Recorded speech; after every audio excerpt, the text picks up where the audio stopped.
semuanya, selamat pagi anak-anak. Apa kabar? Sehat kan? Iya, saya berharap kita tetap dalam keadaan sehat. Ya, kita tetap stay at home ya, supaya kita bisa memutus mata rantai COVID-19. Supaya kita bisa cepat-cepat kembali ke sekolah dan bertemu dengan teman-teman dan bahkan guru-gurumu. Oke? Nah, saat ini pada hari ini saya akan membawakan ya materi kita tentang menjadi pembaca efektif. Ya, menjadi pembaca efektif.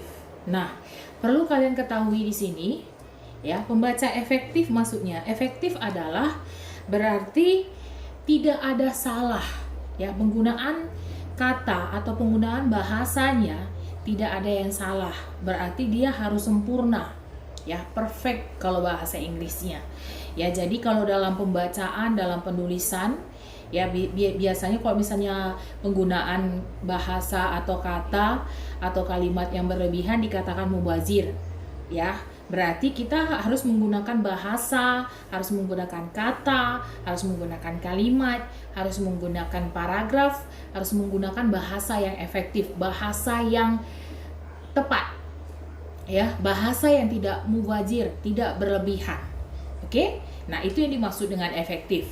Ya, jadi kita di sini dituntut untuk menjadi pembaca yang efektif. Menjadi pembaca yang efektif berarti menjadi pembacaan yang wise, harus bijak dalam mencari, ketika kita mencari informasi, ya, ketika kita mencari informasi, nah, melalui media apapun, baik media cetak atau media elektronik, kita harus bijaksana untuk bisa melihat ya, harus kita bisa efektif, menjadi pembaca yang efektif untuk bisa melihat apakah informasi yang kita baca atau informasi yang kita temukan atau informasi yang kita perlukan itu sesuai tidak, apakah sesuai dengan fakta atau tidak ya. Karena pada zaman sekarang ini banyak sekali ya berita-berita yang simpang siur atau bisa nama kerennya dikatakan hoax ya.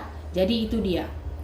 Jadi kita menjadi pembaca yang efektif ya, itu yang harus kita pelajari sekarang. Nah ya, dalam pembacaan efektif ini ya, ada dua hal yang terutama yang mau kita bahas ya, buku fiksi dan non fiksi. Oke, buku fiksi dan non fiksi. Nanti kita akan bahas satu persatu apa itu buku fiksi dan apa itu buku non fiksi. Oke, jadi menjadi pembaca efektif dalam buku fiksi dan buku non fiksi. Oke? Nah, kita akan bahas satu persatu. Pertama kita akan membahas mengenai ciri buku fiksi. Yang pertama dibuat di situ adalah bersifat rekaan atau imajinatif. Ya, bersifat rekaan atau imajinatif. Ya, rekaan berarti ya dibuat sedemikian rupa ya, dengan menggunakan imajinasi. Imajinasi siapa? Imajinasi si penulis atau imajinasi si pengarang. Oke? Nah, itu yang dimaksudkan dengan rekaan atau imajinatif ya, hasil imajinasi seseorang. Oke? Nah, yang kedua memiliki kebenaran yang relatif ya, wajar, relatif maksudnya tidak berlebihan ya, tidak membesar-besarkan atau tidak berlebihan. Oke, walaupun dia bersifat imajinatif, maksudnya di sini tidak membuat sesuatu hal itu yang supaya ketika si pembaca itu bisa tertarik, wah berarti seperti ini, bukan ya, tetapi dia masih dalam konteks wajar ya, relatif ya, wajar dalam hal supaya si pembaca bisa bernalar ke cerita tersebut walaupun cerita fiksi, walaupun cerita rekaan atau imajinatif. Oke? Nah, yang ketiga ya, penggunaan bahasa bersifat konotatif. Ya, maksudnya konotatif. Nah, ya, konotatif dan denotatif. Konotatif ini atau konotasi ya, makna atau kata yang tidak sebenarnya ya, makna atau arti yang tidak sebenarnya. Sementara denotatif, makna atau arti yang sebenarnya. Oke? Nah, ya, saya kasih contoh. Ya, biasanya kalau misalnya konotatif itu kan bisa dikatakan ke arah yang negatif. Ya, kalau denotasi atau denotatif itu ke arah yang sebenarnya atau yang positif, ya. Contoh makna yang sebenarnya, makna yang konotasi itu maksudnya tunawicara, ya. Sebenarnya itu maksudnya adalah tidak bisa berbicara atau bisu, ya. Kalau misalnya ya, kalau tunarungu berarti tidak bisa mendengar. Oke, nah itu maksudnya denotatif. Oke, paham ya? Paham sampai di situ ya, Nak ya? Nah, jadi denotasi dan konotatif itu berbeda. Ya. Oke. Kita lanjut.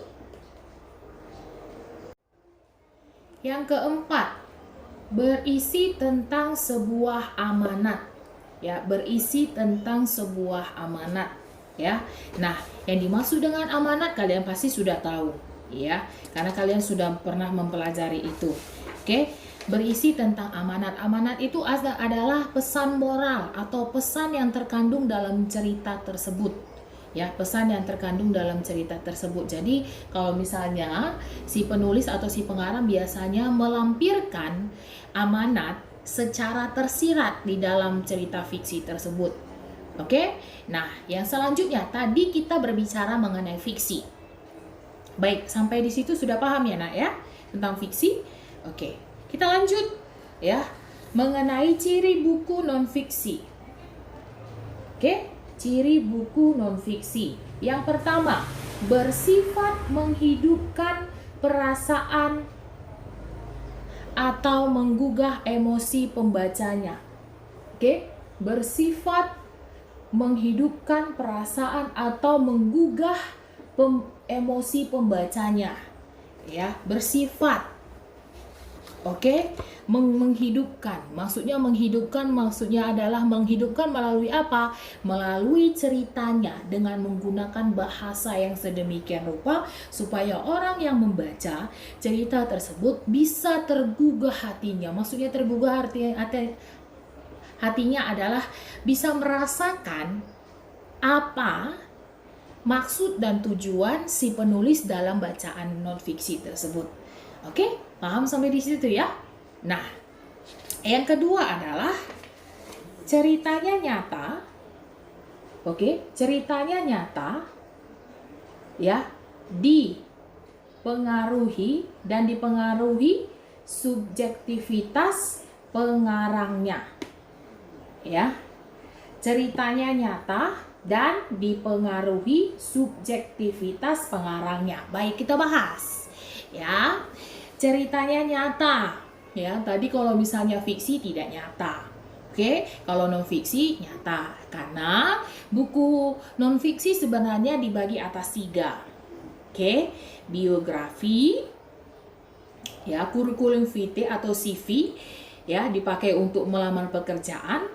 Dan yang terakhir adalah ya untuk bibliografi di sebuah buku, ya, atau catatan harian atau diary bahasa Inggrisnya.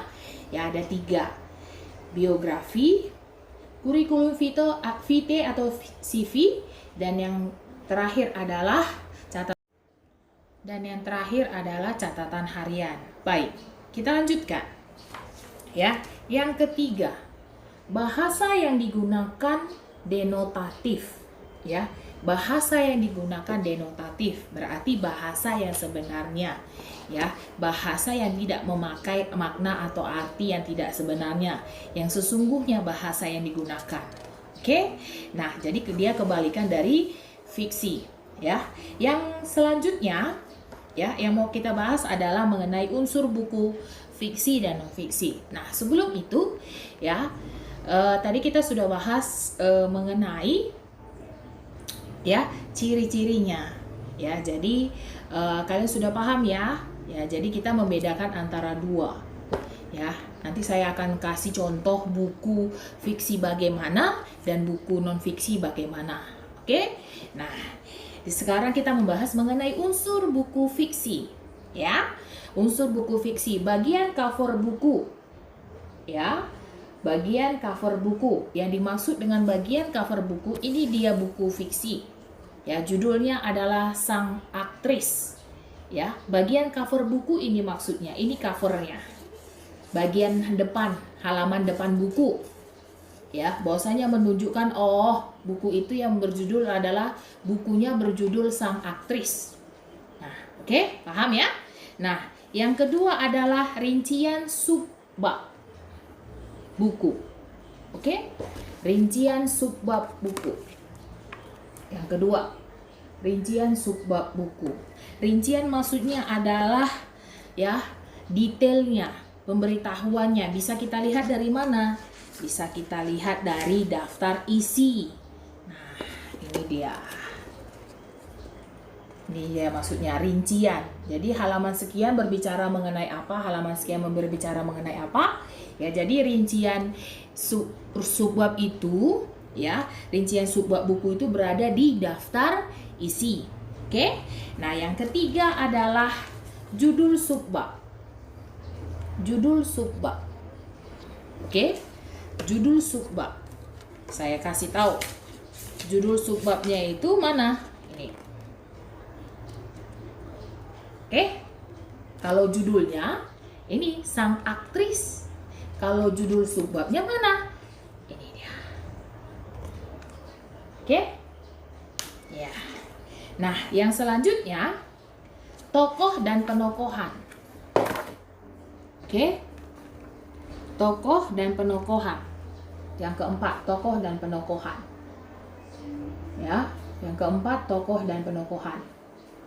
Nah, tokoh dan penokohan itu seperti lem dan perangko atau amplop dan perangko, tidak bisa dipisahkan. Mereka harus saling berhubungan karena di mana ada tokoh di situ ada penokohan. Maksudnya tokoh adalah seorang pemain. Sementara penokohan itu menyatakan bahwasanya si tokoh itu mempunyai sifat atau karakter yang bagaimana dalam cerita tersebut tentunya. Oke? Paham ya? Nah, selanjutnya kita akan membahas mengenai tema cerita. Oke, tema cerita. Apa itu tema cerita? Tema adalah ide pokok atau inti pembahasan dalam sebuah cerita. Oke, inti pembahasan dalam sebuah cerita. Ya. Nah, yang selanjutnya adalah bahasa yang digunakan. Ya, tadi bahasa yang digunakan apa?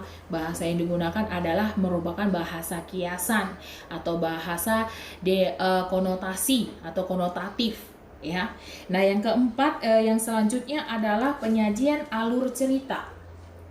Ya, penyajian alur cerita. Alur itu adalah jalan cerita atau rangkaian peristiwa dalam suatu cerita.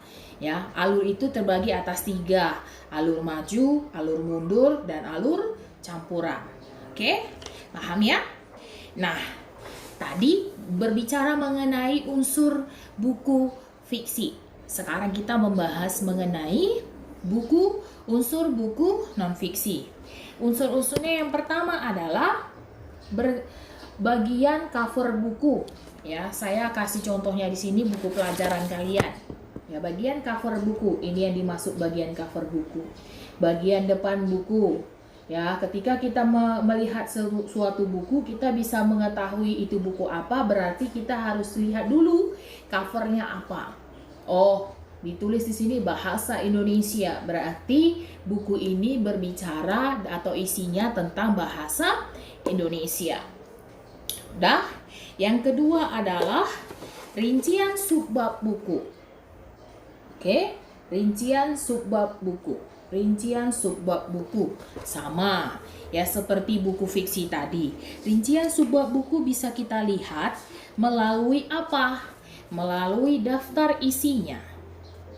Oke, daftar isi. Di sini rinciannya. Sudah? Nah, ini kan sudah nampak. Yang subbab buku ini adalah apa?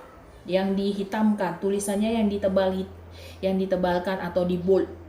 Oke? Nah, yang ketiga ya.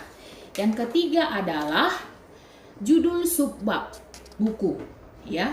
Judul subbab buku. Nah, judul subbab buku ini dia. Yang pertama di situ ditulis belajar mendeskripsikan. Itu yang dimaksud dengan judul subbab buku. Ya. Nah, isi buku. Dan yang selanjutnya yang nomor 4 adalah mengenai isi buku. Ya, isi buku. Oke. Yang kelima adalah cara menyajikan buku. Ya, yang kelima di situ ada dibuat adalah cara menyajikan isi buku. Ya, yang keempat bahasa yang digunakan. Tentu saja kalau misalnya bahasa yang digunakan itu dalam buku non-fiksi pasti bahasa yang berurutan atau bahasa yang denotatif atau denotasi, ya, bahasa yang sebenarnya. Oke, dan yang ketujuh dan yang terakhir adalah sistematika. Sistematika berarti sistem, berarti memiliki cara atau teknik-teknik tertentu dalam menulis sebuah buku non-fiksi. Ya, tentu saja buku non-fiksi ini kan berbicara mengenai buku pelajaran, buku ilmiah. Berarti harus menggunakan bahasa yang sebenarnya atau bahasa denotatif, ya, atau bahasa denotasi, bahasa yang mengandung arti atau makna yang sebenarnya atau yang sesungguhnya, ya. Jadi, bahasa yang digunakan dalam buku non-fiksi itu adalah bahasa yang sistematis, yang denotasi, ya, sistematis, harus berurutan dia.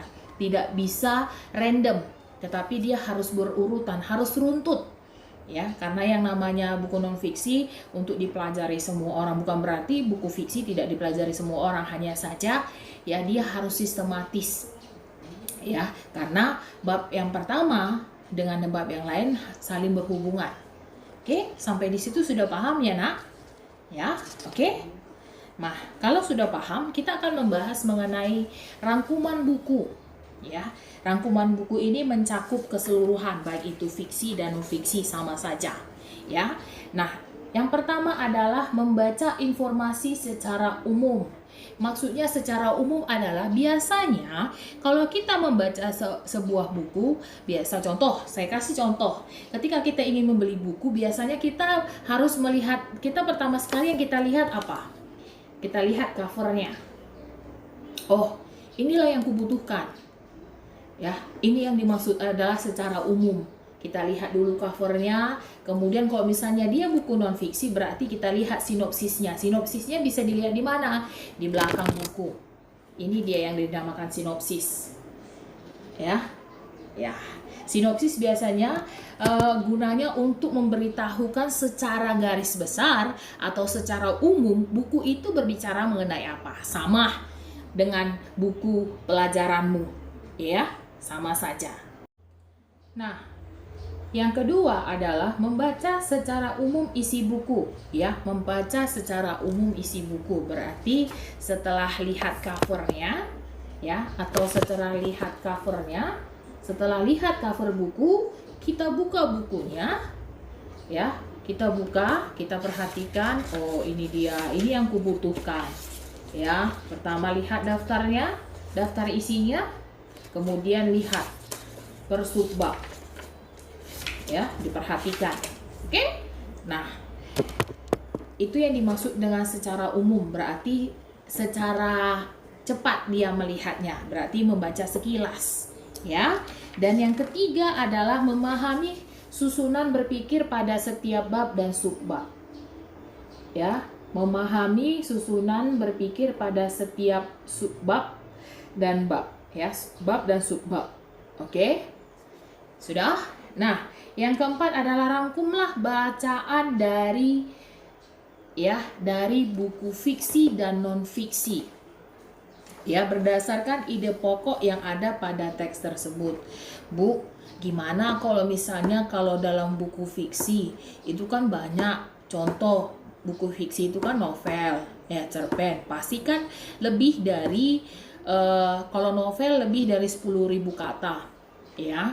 Kalau cerpen paling hanya berapa halaman saja, kita hitung 5 halaman saja. Sementara novel, ya, ini dia yang namanya, ya, seperti inilah tebalnya novel. Nah, kalau misalnya novel berarti banyak. Bagaimana, Bu? Diambil ide pokoknya. Nah, caranya adalah kalian baca secara keseluruhan. Biasanya kalau misalnya mengambil ide pokok dalam suatu wacana itu biasanya per paragraf. Kalau buku tidak usah. Berarti dia secara garis besar kita harus membuat ide pokok sendiri dengan memperhatikan atau dengan mempergunakan bahasa kalian sendiri tentunya. Ya, kalau misalnya buku non-fiksi bagaimana, Bu? Nah, buku non-fiksi juga sama. Ya, walaupun memang setiap babnya atau setiap subbabnya berbeda-beda pembahasannya, tentu saja kalian berbicara pasti itu contoh. Tadi kan saya berikan contohnya adalah buku bahasa Indonesia, pasti berbicara mengenai bahasa Indonesia. Benar tidak? Ya. Nah, jadi kalau misalnya buku bahasa Indonesia berarti berkaitan mengenai apa? Ejaan kah, kata depan kah, atau dan lain sebagainya. Secara garis besar, buat. Oke? Paham ya, Nak ya? Nah, yang selanjutnya adalah memperhatikan format. Ya, memperhatikan format. Oke, dengan menggunakan teknik gagasan utama. Nah, saya ulangi. Yang kelima tadi berbicara mengenai memperhatikan format dengan menggunakan teknik gagasan utama. Ya, gagasan utama ini ide pokok pikiran sama, ya. Intinya adalah ketika kalian ingin merangkum, meringkas itu sama, ya. Berarti mencari inti pembicaraan atau inti pembahasan dalam suatu buku, ya. Ya, sejenis juga yang namanya resensi, ya. Oke. Nah, itu dia. Jadi, kalian harus betul-betul memperhatikan, atau kalau dalam buku fiksi kalian baca secara keseluruhan buku fiksi ini, kemudian dari situlah kalian bisa menyimpulkan atau bisa membuat ide pokoknya, ya. Tentu saja tidak mungkin ide pokoknya hanya satu atau gagasan utamanya tidak mungkin hanya satu, ya. Begitu juga dengan buku non fiksi, ya, karena yang dibahas di sini pasti banyak. Oke, nah itu dia. Baik, anak-anak sekalian, cukup sekian ya materi kita pada hari ini. Ini adalah materi kita yang terakhir, ya, dan saya harap kalian bisa lebih serius lagi dalam belajar, ya, karena ya, dan setiap catatan atau latihan kalian silahkan kalian kumpul ke guru kalian masing-masing, ya, yang 7A, 7B, dan 7C ke Ibu Eka, dan yang 7D ke Ibu Tuturan, tentunya saya. Oke, nah, jadi saya akan memberikan kalian penugasan, ya, penugasan tugas. Tugas kalian adalah nanti akan saya kasih melalui tulisan, ya. Dan sampai di sini pertemuan kita, ya. Sampai di sini pertemuan kita, dan saya berharap kita tetap sehat, kita tetap kuat, dan kita tetap semangat dalam belajar, ya. Walaupun dalam kondisi apapun, ya, yang namanya pelajar tetap belajar. Oke, tetap bersungguh-sungguh dalam belajar, tetap jaga kesehatanmu, ya, tetap kuat, ya, tetap stay at home, ya, jangan kemana-mana, ya, supaya kita bisa memutus mata rantai COVID-19 ini dengan cepat tentunya. Oke, salam terakhir dari saya, cukup sekian dan terima kasih. Tuhan Yesus memberkati. Sampai jumpa di pertemuan kita selanjutnya. Shalom.